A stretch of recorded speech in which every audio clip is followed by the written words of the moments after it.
train is still stuck and the snow continues to fall. I should have taken an airplane. Well, I must make the best of it and join the other passengers for breakfast.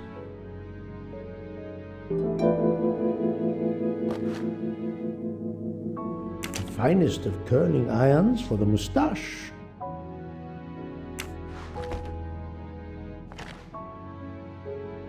The moustache comb to tame unruly knots.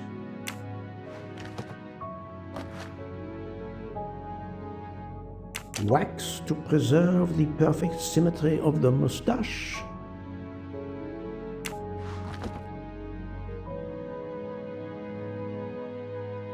The train still hasn't left.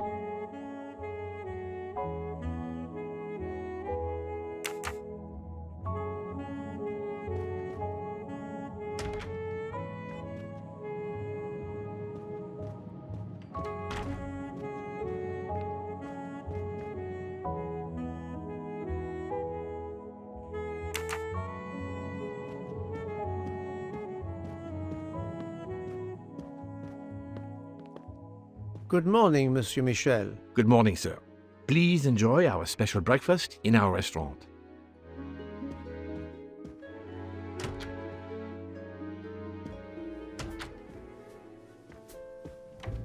This delay is intolerable. I am supposed to be demonstrating the Firenze in Paris in 2 days. Ah, your electric car. Yes, that's bad luck. Bad luck? If I miss that demonstration, I'll be in deep trouble. Just text your people in Paris and warn them. Of course I tried that, but there is no network service in these mountains. My daughter said it would be the easiest way in the world. Just sit on the train until I got to Paris. And now we may be here for days, and my boat sails the day after tomorrow. How am I going to catch it now? I can't even send an email to cancel it. I'm just too mad to talk about it. My colleagues were to meet me in Paris. They will wonder what has happened to me. I can get no words to them. What will they think? We have refugees to help.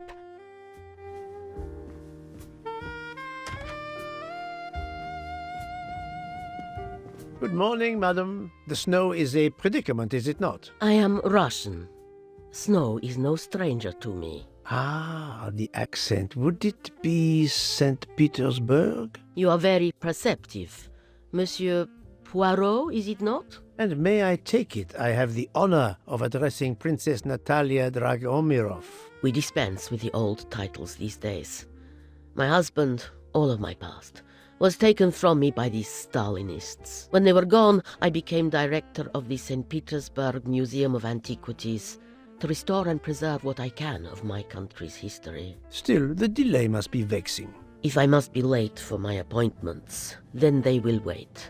I know that I would certainly wait, madame. It has been my extreme pleasure to make your acquaintance, madame. Au revoir, Monsieur Poirot.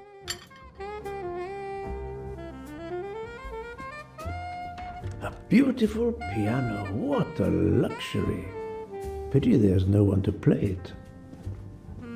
Mademoiselle, you are not concerned about the train stopping? What can one do? Indeed, this does not make the train move. You have great strength to remain calm at a time like this. I know one far, far stronger than I. And that is? Well, that old lady, for instance. You have probably noticed her. She just has to lift her little finger and ask for something in a polite voice, and the whole train runs. It runs also for my friend Monsieur Bouc. But that is because he is a director of the line, not because he has a masterful character. You don't have to have a strong will when you have power.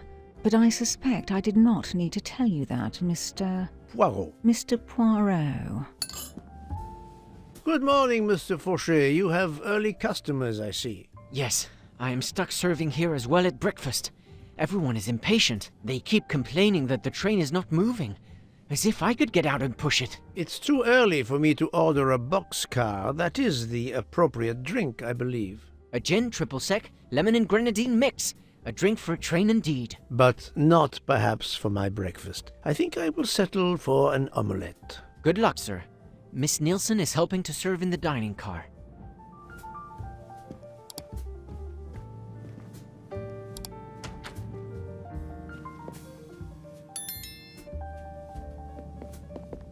The Orient Express bar is certainly well stocked.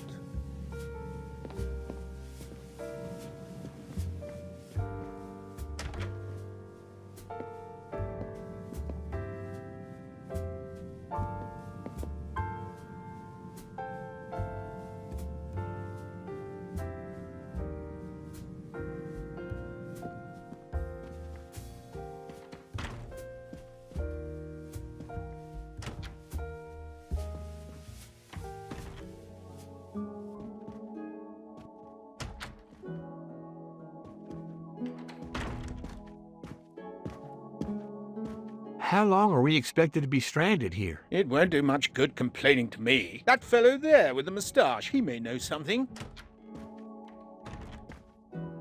Excusez-moi, sir. Yes? Monsieur Bouc asks for you to join him in compartment 203. Look here, Poirot. Can you tell us anything? I can tell you the snow, it will not move aside on its own. Of course, but you obviously have some influence with Bouc. I am going to see him now. I will ask him if he has any information.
My good friend, come in.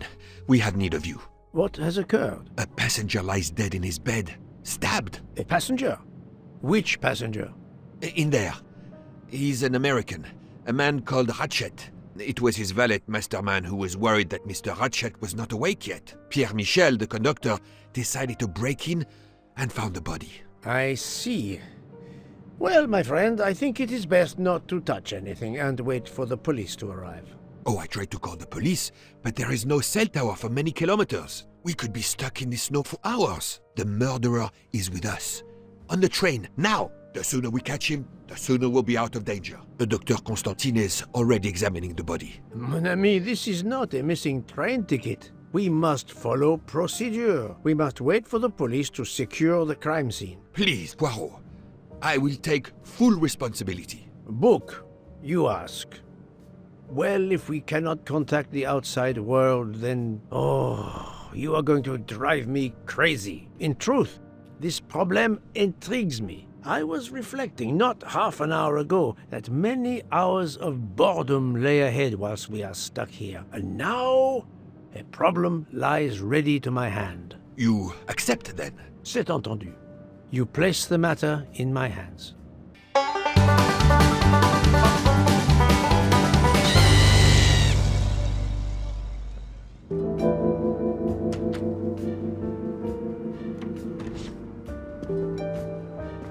Mr.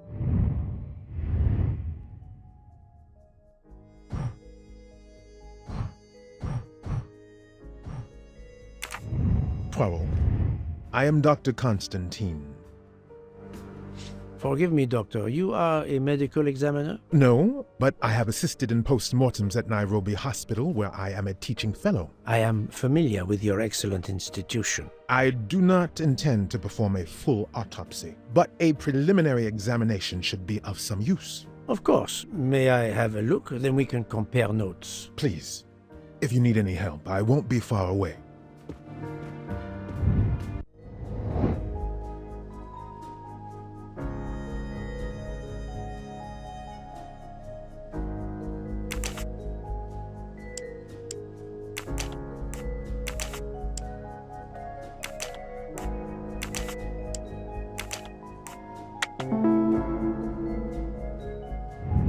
I'm right again.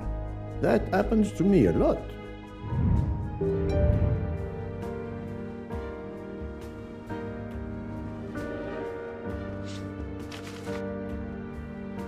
I wonder what could be in this photo.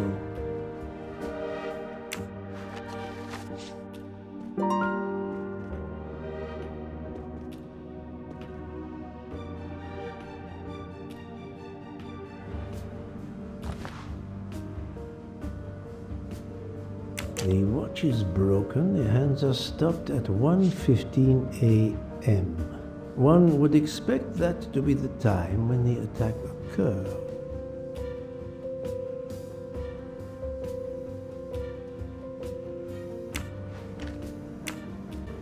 As you see, the victim has been stabbed many times. Several alone would have been fatal. Yes, I agree. An attack most savage. I will, of course, prepare a complete report on my findings. Thank you. I'll take photos.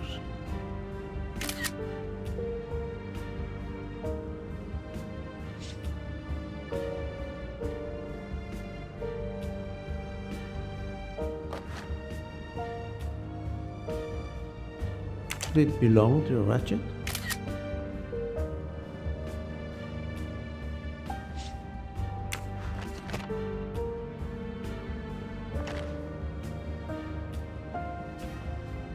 Last night, Monsieur Ratchet said he takes precautions. I see now what he meant. He knew he was in danger and wanted to be ready, yet it was no use to him. I will leave it here for the police. Last night, Monsieur Ratchet said he knew he was in... I will leave it here for the police.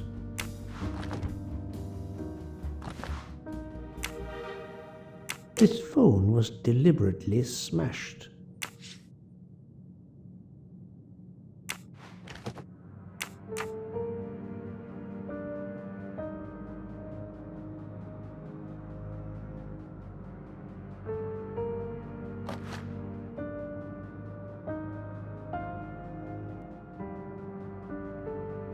A handkerchief. There's a letter H embroidered on it.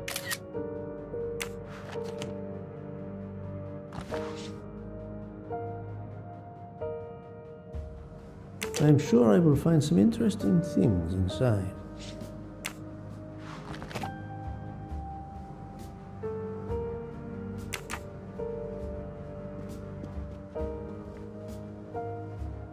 I'm sorry, Doctor, but I must question you. Of course. I must be considered under suspicion like everyone else. May I know your movements last night? I share compartment 101 with Mr. Book. He would not stop talking about his beloved train. I listened to him for hours talking about his Orient Express. My friend Book will no doubt confirm this. Did you know the victim? Not at all. I noticed him last night at dinner, but I did not pay much attention. Did you touch anything in here this morning? I checked for a pulse. There was none. Rigor mortis had commenced. The body was cool to the touch. I touched nothing else. What can you tell me about the victim? He died from multiple stab wounds of varying angles and depth. More than one would have been fatal. I would place the time of death roughly between midnight and 2 a.m. With more time, I hope I can be more precise. I assume the open window complicates matters. Indeed. Conditions are not perfect. Thank you for your help, Doctor.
Daisy.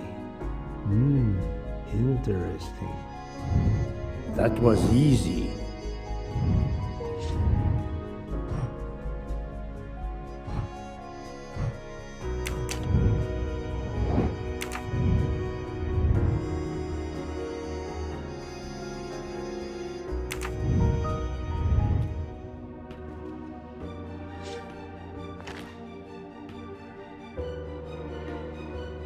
A box of sleeping pills.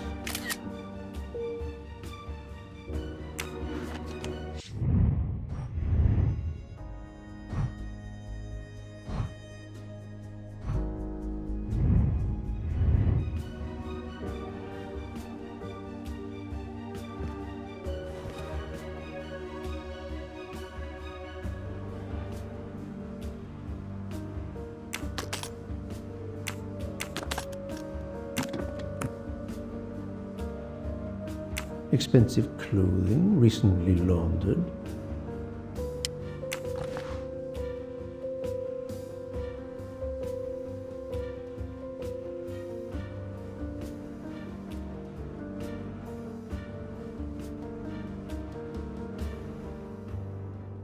Not exactly the reading material one would expect of a man like Ratchet.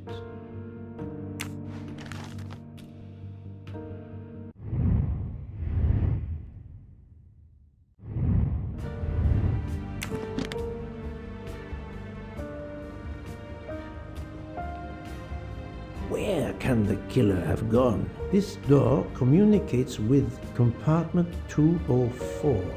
The latch is open on this side.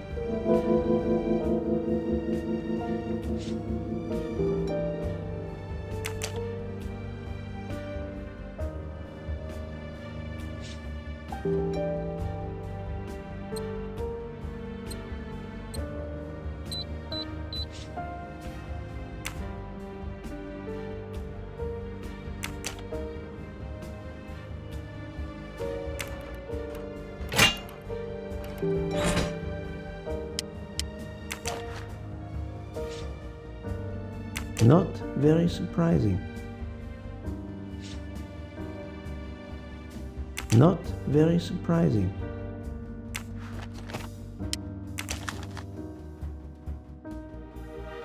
Unusual letter, this.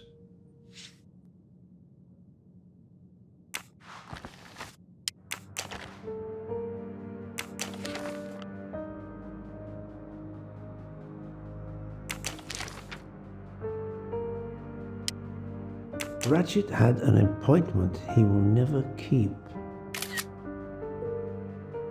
Ratchet had an appointment he will never keep.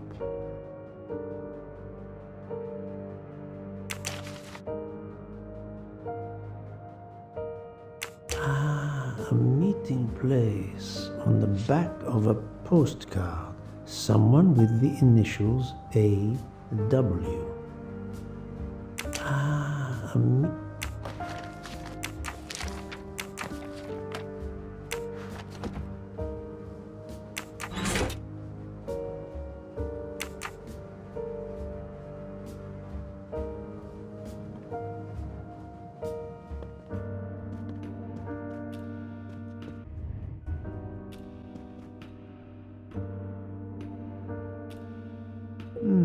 The snow is falling only lightly this morning. The murderer would have left tracks in the snow if he had jumped out the window.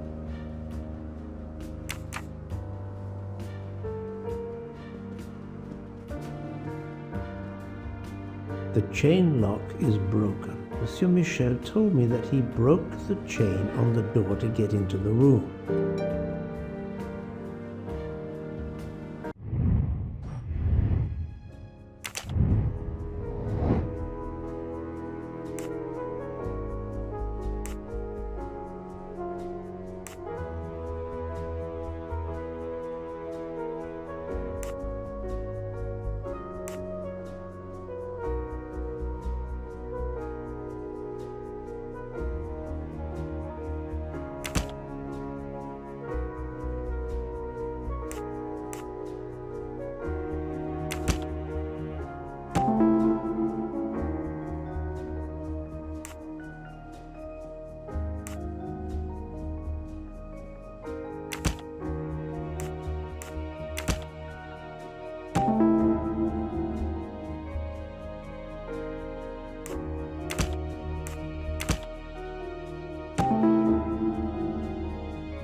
So, the murderer must have exited through Madame Hubbard's room. My little grey cells did not let me down.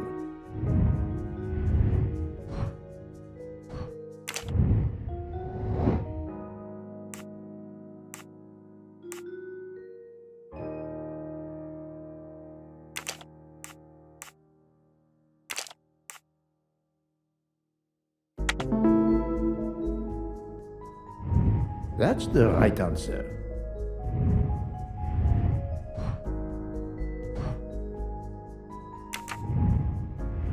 I shouldn't leave until I have finished inspecting the crime scene.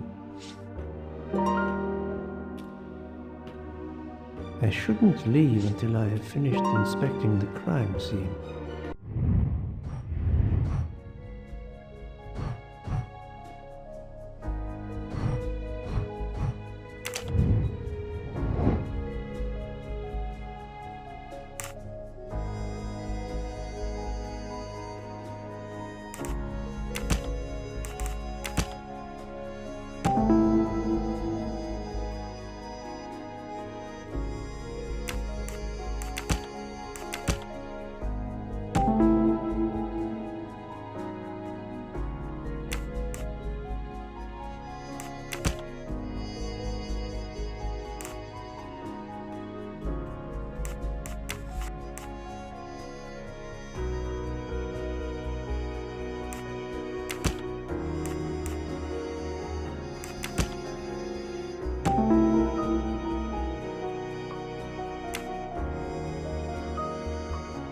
I can't imagine Ratchet taking a sleeping pill if he feared for his life. Et voilà.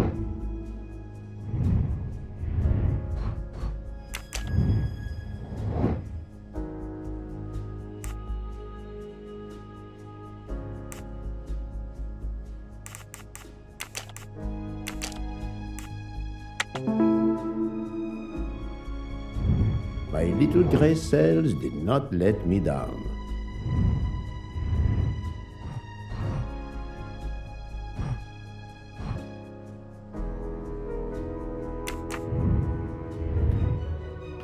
I think I've seen everything I need at the moment. I am counting on you to finish your analysis. I'll have a more detailed report for you as soon as I can. The chain lock is broken. Monsieur Michel took... So, Poirot, did you find anything out? It's a bit early for the handcuffs, my friend. Even for Hercule Poirot. Do not worry, mon ami. I believe our culprit has no plans to strike again. Monsieur Ratchet was the target. Of that I am convinced.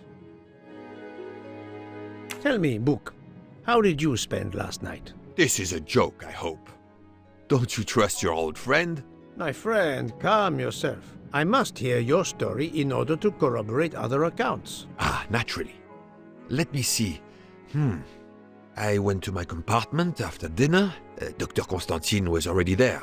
We talked about his career. He's a Cambridge man, you know. After university, he returned to his country and has done much good there. He was so interested in the Orient Express.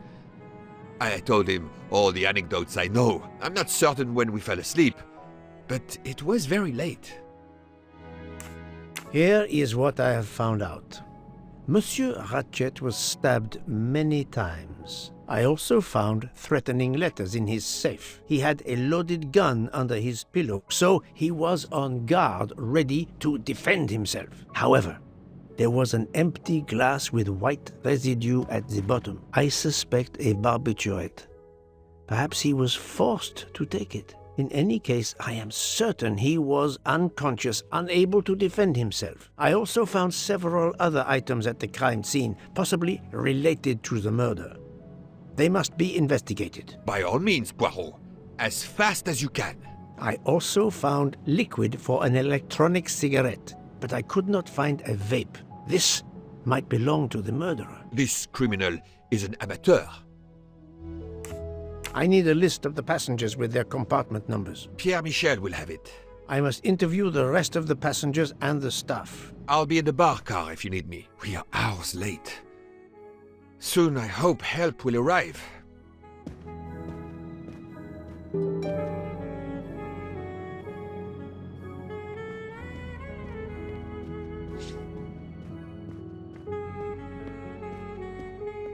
Monsieur Michel, I must ask you a few questions if you don't mind. I will do everything I can to help. First of all, tell me about yourself. Very well. My name, as you know, is Pierre Michel.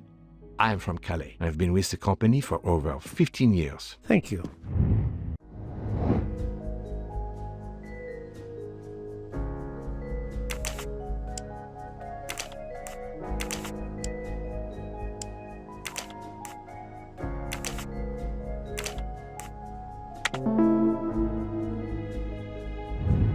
That was easy. Can you provide me with a listing of the passengers and their rooms, please? Yes, certainly.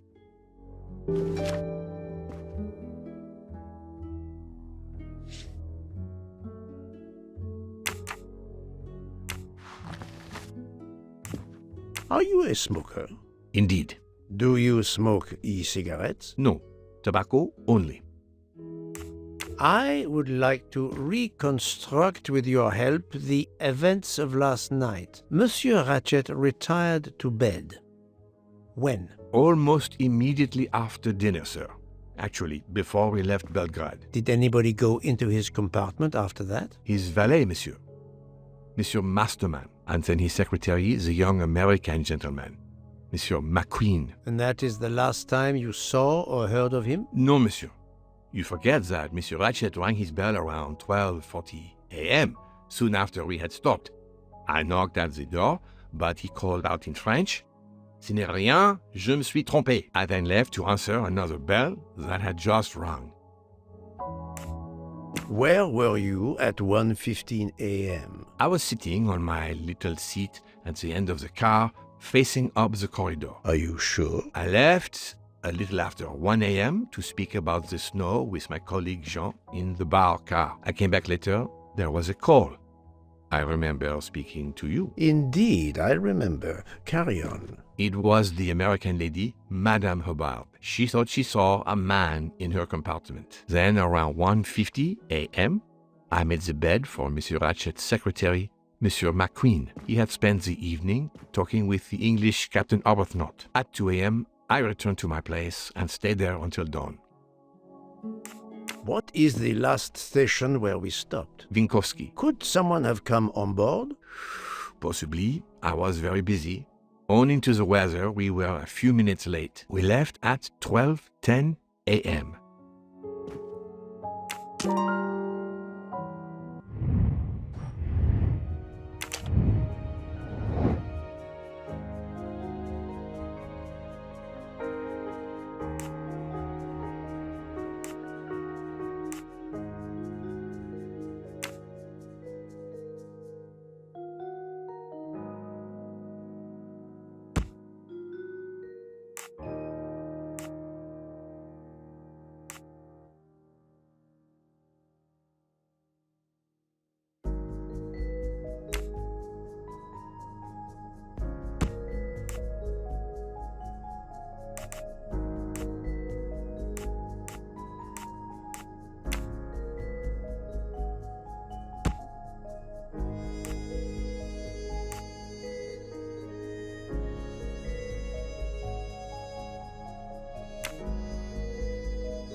That's the right answer.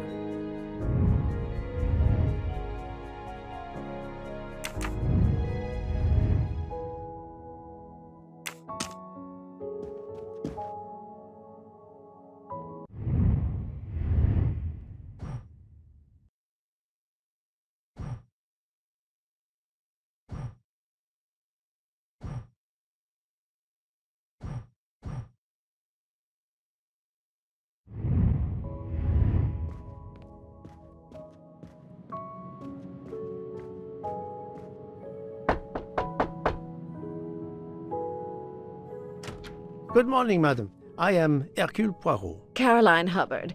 What can I do for you, Mr. Poirot? I am the bearer of unfortunate news. It's obvious with all the commotion that something has happened. Madame Hubbard, I am afraid your neighbor, Monsieur Ratchet, was murdered last night. Oh my god! I knew it! I knew it! I would like to ask you some questions, but first, may I inspect your room? Of course, yes, you must.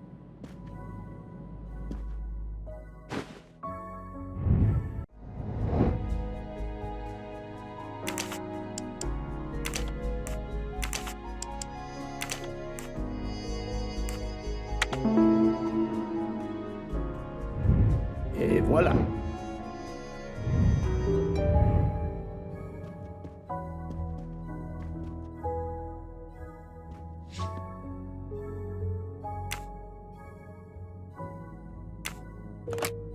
This door connects to Monsieur Ratchet's compartment. It was latched on this side. The luxury of the Orient Express is present in every detail.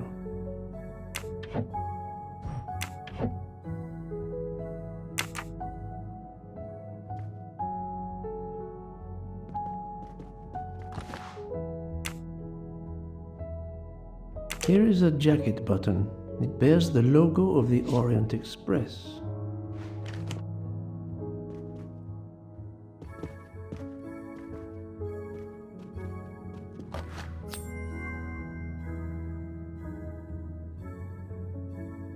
You can never have too many of these.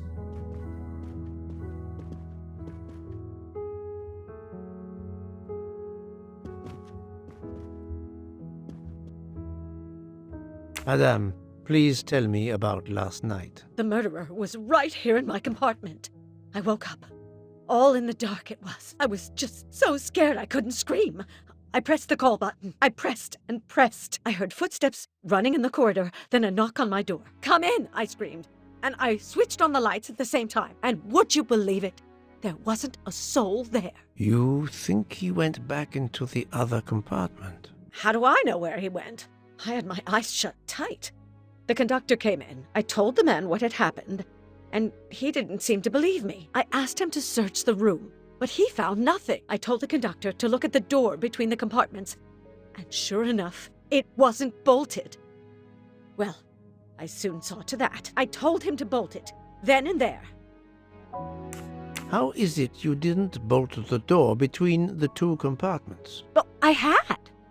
Well, as a matter of fact, I asked that Swedish lady, Olsen, Greta, if it was bolted, and she said it was. How was it you could not see for yourself? I was already in bed, and my toiletry bag was hanging on the hook of the door. I couldn't see the latch from where I was. What time was it when you asked her to do this for you? Oh, it must have been around 10:30 or 10:45 p.m. She'd come along to see if I had an aspirin.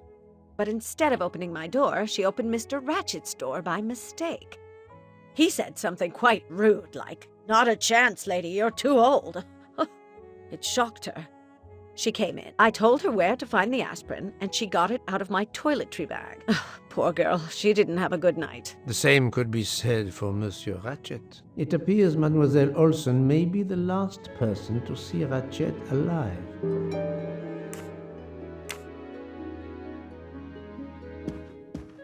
Is this your handkerchief? No, not at all. Yet it is embroidered with an initial H, like your name. I don't care. It's not mine, and I would certainly never buy something so impractical as that frilly thing. I have not finished inspecting your room. If you don't mind. Are you a smoker? No, definitely not. Filthy habit. I found a jacket button on your table. It looks like it belongs to a train employee. The button bears the logo of the Orient Express. Well, of course the conductor came in last night, but he didn't go near that table. Still, it's a safe bet that it belongs to the conductor. I'll check his jacket later, to be sure.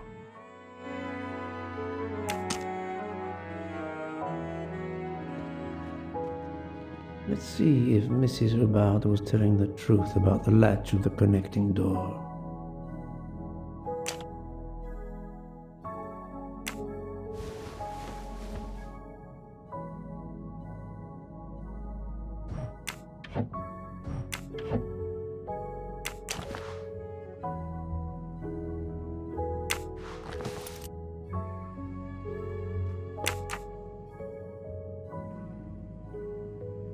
This hook is probably where Mrs. O'Bowd hung her toiletry bag. I can see the latch very well from here, even with the toiletry bag attached. I'll have to clear that up with Mrs. O'Bowd.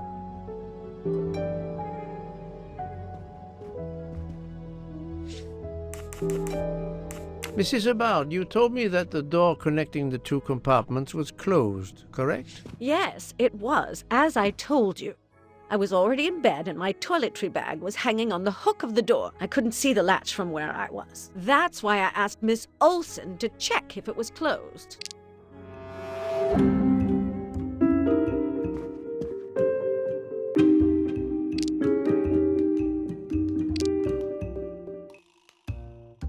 Are you sure everything you've told me is accurate, Madame Hubbard? Of course. I have an excellent memory. Mrs. Hubbard, I tested putting your toiletry bag on the door hook as you told me. From your bed, you can easily see the latch on the door. The toiletry bag does not hide the latch at all. Are you saying I'm lying? It may have been stuck somehow in a different position, or I may not have seen it in the darkness. Or I didn't think to look, you irritating man. Details matter, madame. A man has been most savagely murdered. You will excuse me if I attempt to separate the truth from the false. Forget my toiletry bag and focus on who entered my compartment. Probably after killing Mr. Ratchet. Madame Hubbard is a force to be reckoned with, but I suspect I'm not done with her. Thank you for your assistance, madame.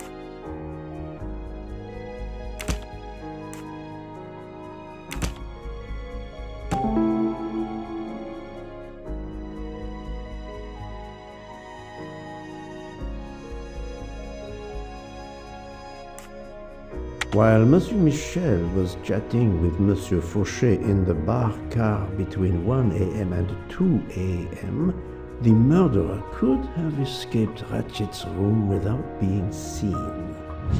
My little gray cells did not let me down.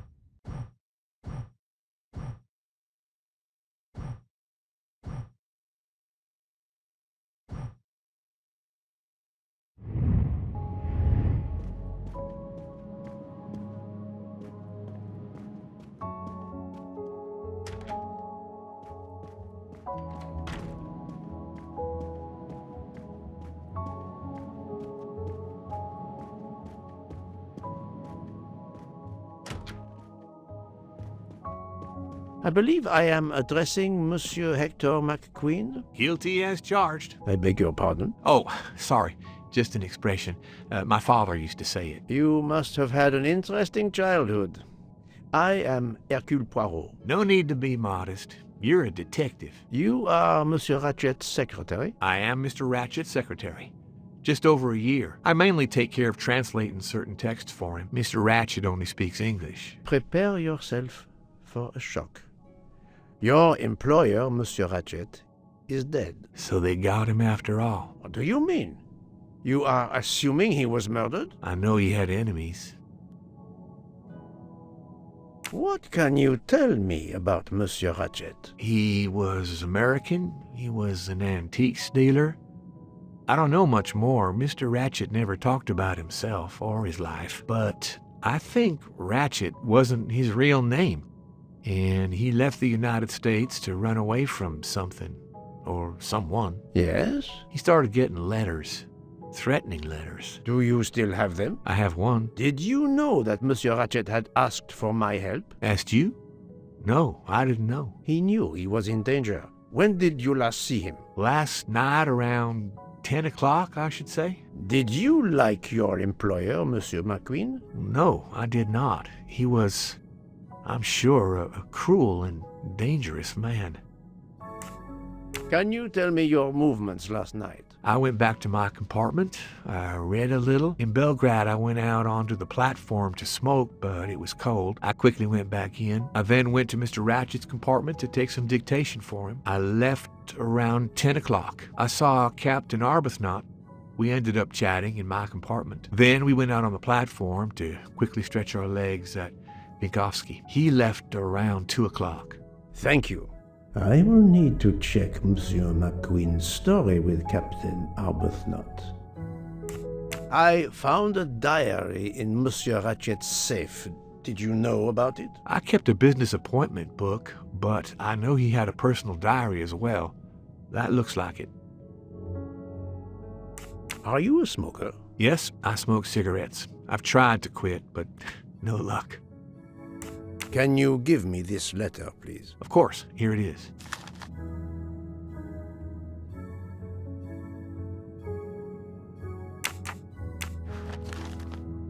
Was Monsieur Ratchet a smoker? No, he hated the smell of smoke.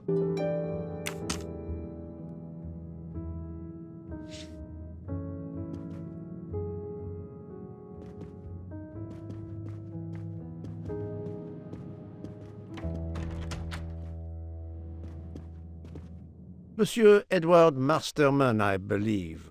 May I ask you some questions? I can barely talk. I have a terrible toothache. We have a doctor on board the train. Perhaps... I do not need a doctor. I use essential oils. If you can find my flask of clove oil in my box, I would be grateful. Fine, if you insist. I will help you.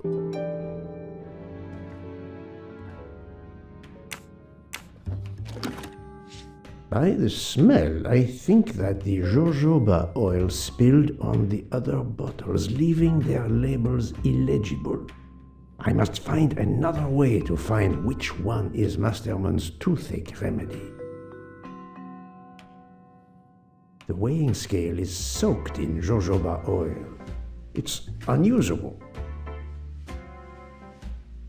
Ah, this old scale will do the job.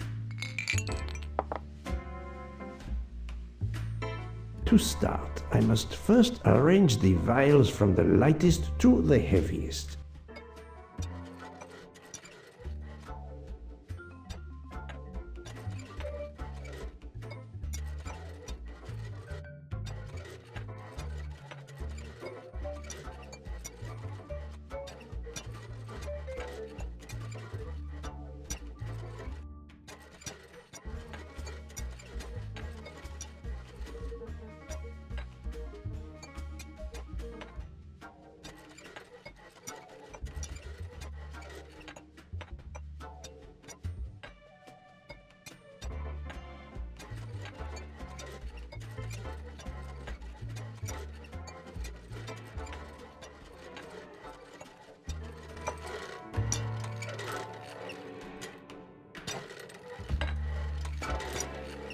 Now that I know the order, I think that I can easily guess which one is the clove oil.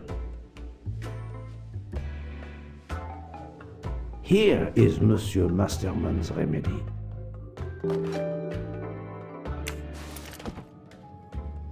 Here is your remedy. I hope it will help. Thank you very much, sir. Well, I can finally speak without too much pain.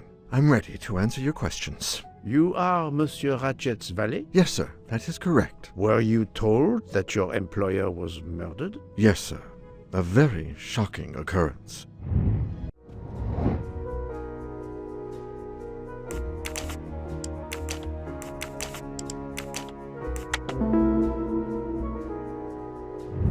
Et voilà. At what hour did you last see Monsieur Ratchet? It must have been around 9 p.m., sir. That or a little after. I went to bed around 10:30 p.m., same as the person who shares my room, Mr. Foscarelli. He almost immediately began snoring. What did you do then? I read, sir, and I spent a while soothing my toothache with clove oil and listening to the snoring. Did you hear anything during the night? Yes, my roommate snoring. Are you a smoker?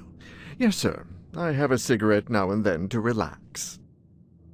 Tell me about your employer, Monsieur Ratchet. I've been working for him for 9 months. I should not wish to speak ill of the dead, but he was not a gentleman, sir. Did you know that he had enemies? Yes, sir.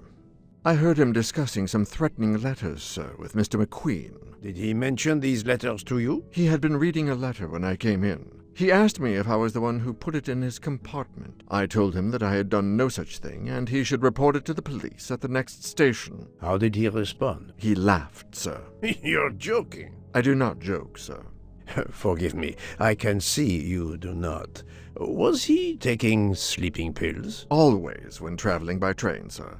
He said he couldn't sleep otherwise. Last night he asked me to give him 2. I did so, along with a glass of water. He dissolved them in the water. Did you see him drink the water? No, sir. I left right after I gave him the pills. Was Monsieur Ratchet a smoker? No. He finds smokers disgusting. Can you tell me again why you gave sleeping pills to Monsieur Ratchet? Yes, I gave him the pills because when he takes the train, he has trouble sleeping. The letter must have worried him. He specifically asked me to prepare the sleeping pills. I didn't see him drink the water with the pills in it.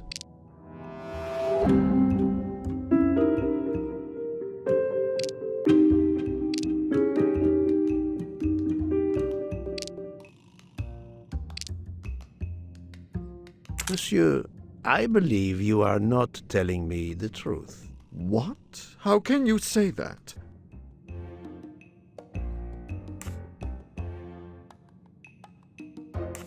He received threatening letters. One, it seems, last night. Did you know he had a gun under his pillow? And even asked for my help to watch over him? I find it strange that he asked you for sleeping pills when he was afraid for his life and prepared to defend himself. I'm sure I don't know. Maybe to calm his nerves, maybe out of habit. It makes no sense. Wait, please. Isn't it possible that Mr. Ratchet asked me to prepare the pills, but didn't plan to drink them for some reason? It is possible. But I am a student of character, monsieur, and the Monsieur Ratchet you describe is not the man I met. If you'll excuse me, my toothache is getting worse again. I'm afraid this time you must prepare your own clove oil.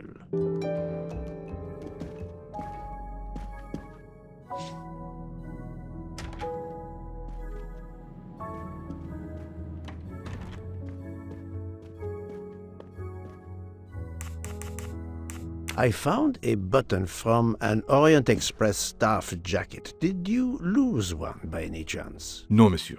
As you can see, I have all my buttons. It is not mine.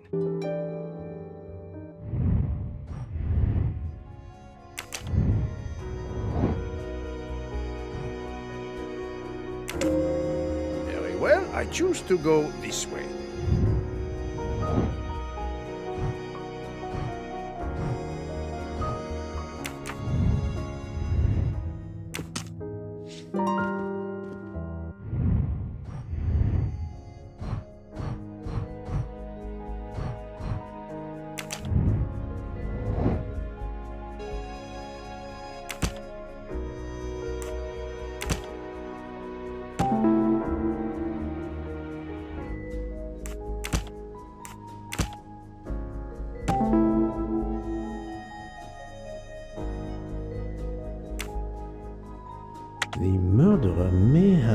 impersonated Ratchet by calling Monsieur Michel to make it seem that Ratchet was still alive at 12:37 a.m. Et voilà.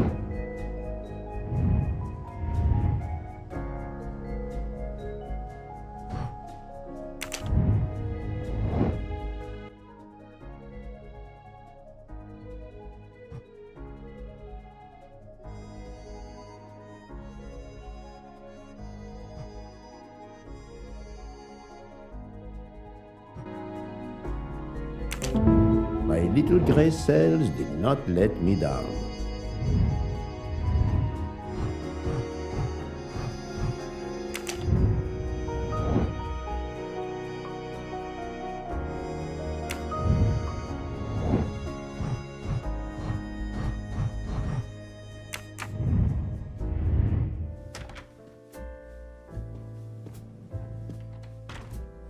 So, my friend, have you found our killer? Not yet, but I will tell you what I have learned. Please. Our assassin could have gotten on the train at Vinkovsky disguised as a conductor, entered Ratchet's room, and killed him. Then he walked out through Madame Hubbard's connecting door, where he lost a button from his jacket. He had to wait for Monsieur Michel to be absent. He waited too long.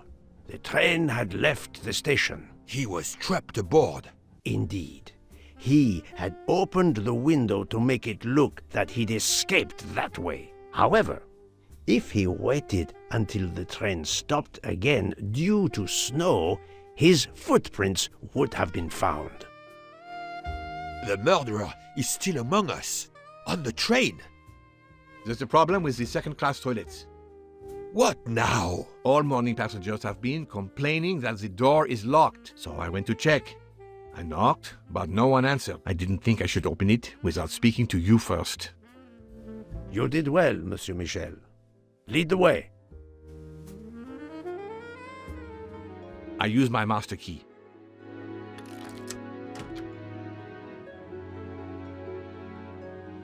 But who is she? Is she alive? She is breathing. Then if she isn't dead, isn't she our murderer? That, my friend, is what we must find out.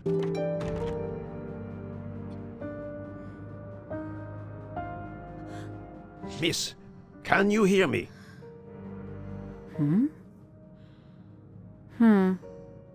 She's breathing. Her pulse is strong. There is no sign of physical violence. This woman is sleeping very soundly.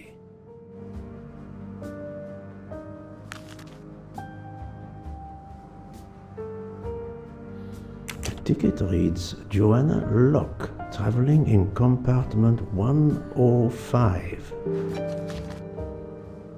This woman is sound asleep. Given her location, I would say she has been drugged and deposited here. Well, at least it's not another murder on my train.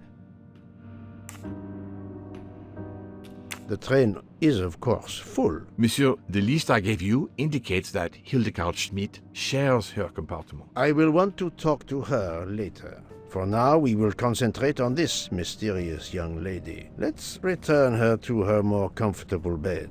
Good idea. Pierre, locate this woman's room and fetch the doctor. Yes, sir.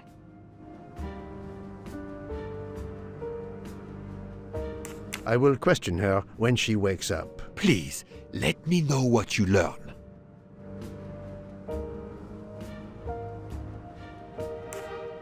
Mademoiselle Locke's compartment is 105. I suggest we return her to her more comfortable bed. Yes, hopefully she will awaken soon.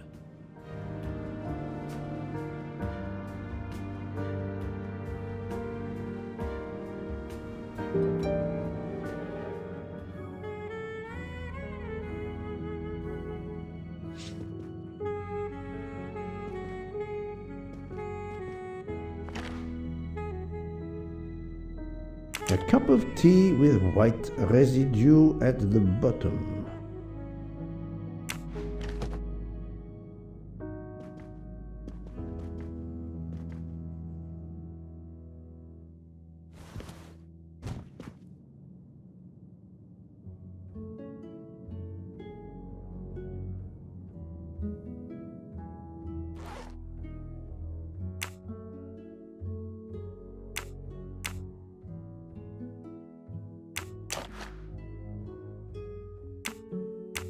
a briefcase, and a wagon-lit conductor's jacket. And the button is missing.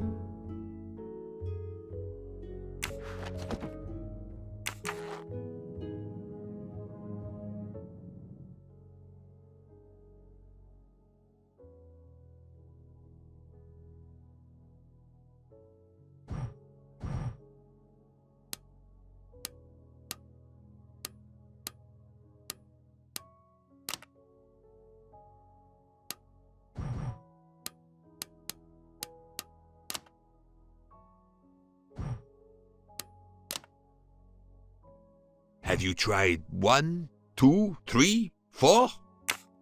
Have you tried 0000?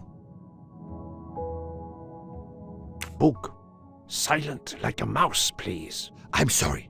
You're right. I'll be quiet now. You need to concentrate. I will not utter another word. Not one. Book, there will be another murder on the Orient Express in a moment.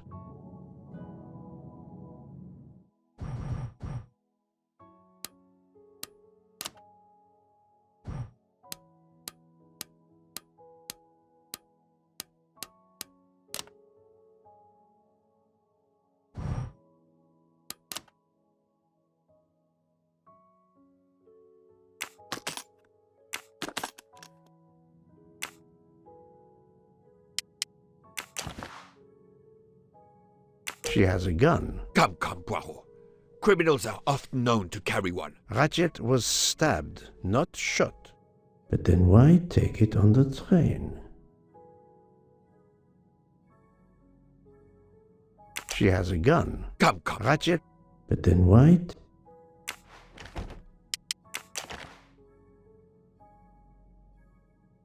This badge says that Joanna Locke is an American detective with the Berkshire Police Department in Massachusetts. An American police officer?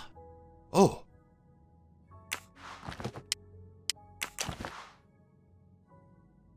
Mademoiselle Locke seems very interested in our victim. Of course. She has studied her target. Possibly.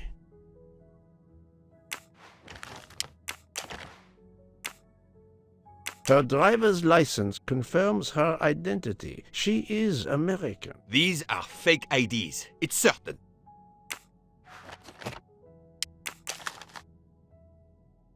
The stuffed animal is the same as in the photo found at the crime scene. What a coincidence. Mademoiselle Locke appears to have been investigating Monsieur Ratchet. Look, she's waking up. Thanks to you, I would not be surprised if our murder victim were also waking up. What?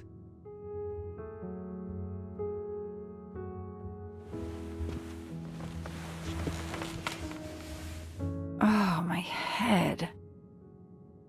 What's all the yelling about? Who are you? Give me a good reason why you should not be in handcuffs. I can give you a reason, Book. Whose handcuffs will we use? I have none. Do you? Well, You are Joanna Locke, mademoiselle? Yes, Joanna Locke. I'm a detective. Berkshire, Massachusetts Police. I have found your credentials, mademoiselle. And I know who you are, Mr. Poirot. Then, if the introductions are complete, perhaps the explanations may begin. I'll try. It's simple, really. I'm on the trail of a murderer. I had just been promoted to detective after 5 years on patrol. It was my first time on a major case. It had been a month since Daisy Armstrong was kidnapped. The Armstrongs were desperate for some sign of hope. I was there only for paperwork, to fill in some blanks.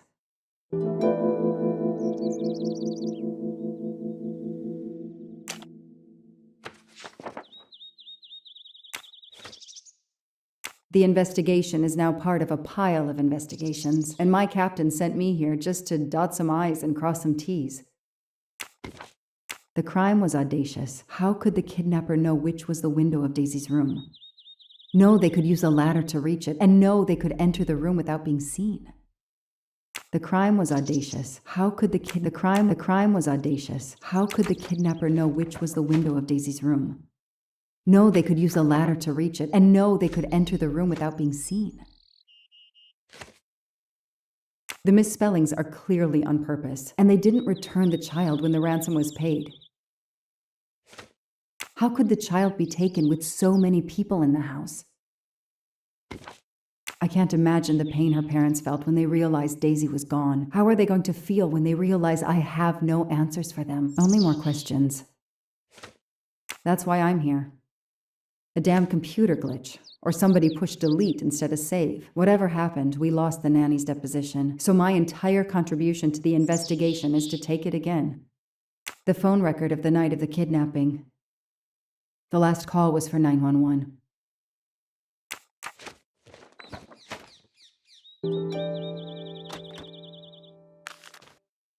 A topographical map, often more important than a road map in these mountains.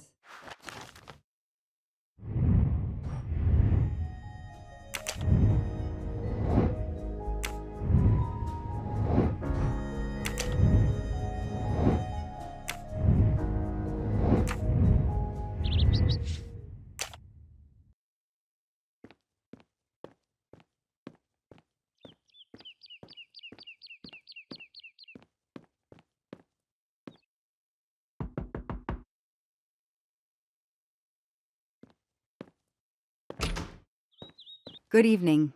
Colonel Armstrong? Yes. You're the detective they phoned about. Joanna Locke. I don't remember you. I'm newly assigned to the case. It's about time more detectives were involved. My wife, Sonia, she hasn't been herself. Every day is a waking nightmare for us. Tell me you've uncovered something new. I'm here to speak to your daughter's nanny. There was a computer problem. Her earlier statement has been lost. Oh, I see. We had hoped. Well, do as you wish. I won't be far if you need me.